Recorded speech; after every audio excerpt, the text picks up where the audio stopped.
This is Raphael Saadiq, and you're watching Musicorama TV.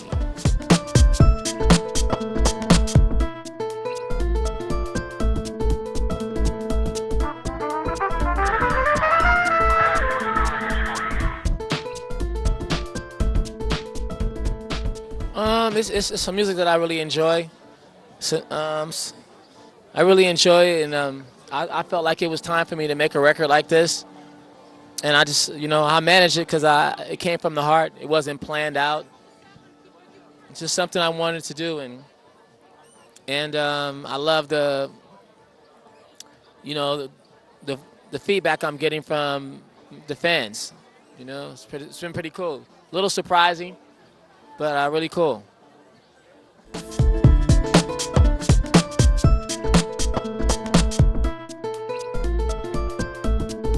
Not much. I was up, I did everything in like 3.5 months. And then, but after that, I started putting different parts on the record and adding different elements, strings and, pianos, and that probably took the longest.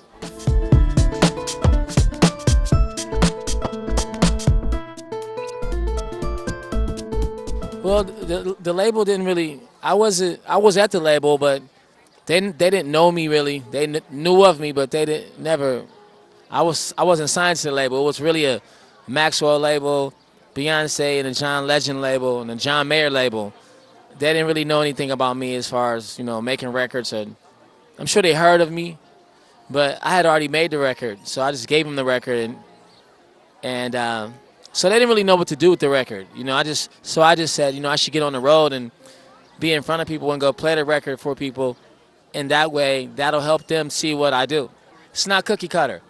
It's not in the same lines of anything else. And usually, when your music is not in the line of everything else, you need somebody on the inside to explain it to the rest of the staff what it is.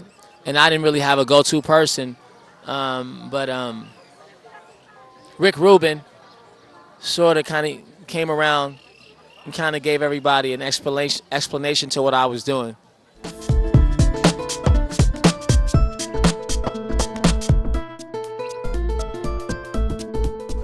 Yeah, it's a little bit of both. It comes naturally, and everything you always watching different people, but for the most part, it comes natural. I would like to believe. I feel like it's me, but I definitely turn into somebody else once I'm on the stage, and when I come off stage, I know how to turn it off and on,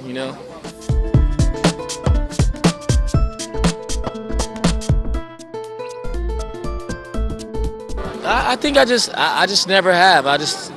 The music is what's important, and everything else is, secondary. Your family is first, but when you're talking to the press, music is first.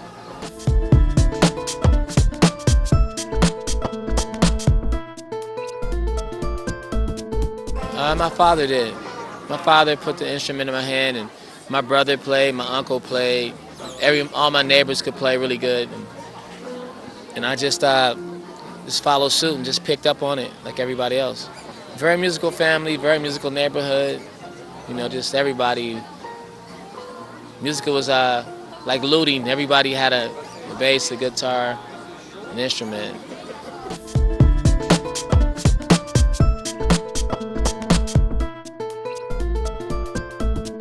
Sometimes, yes, I do. I have very close to my mother.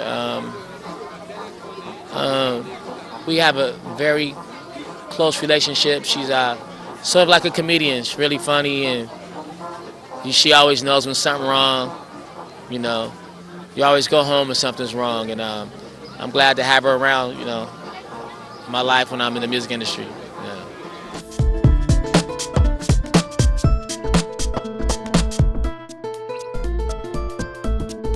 It's a symbolism of a hard worker, and he never really got tired till he died. And so when I get tired, I look at James Brown's picture and Jay Dilla, and I say, if they could do it, I could work a little harder.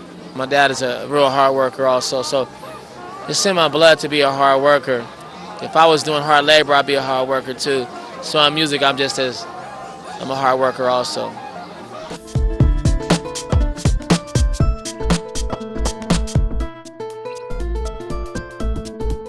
That's what that music. That's what that music was about. You know, it's like a candle of a light for relationships, and love is the number one most important thing. Even if you don't sing about it, even if you sing metal, you go home to love. You know, you just watch Metallica, and then you go home, you see all the soft love and everything with the guys, and you're like, but that's a metal band. But they go home to love. So I just get right to it.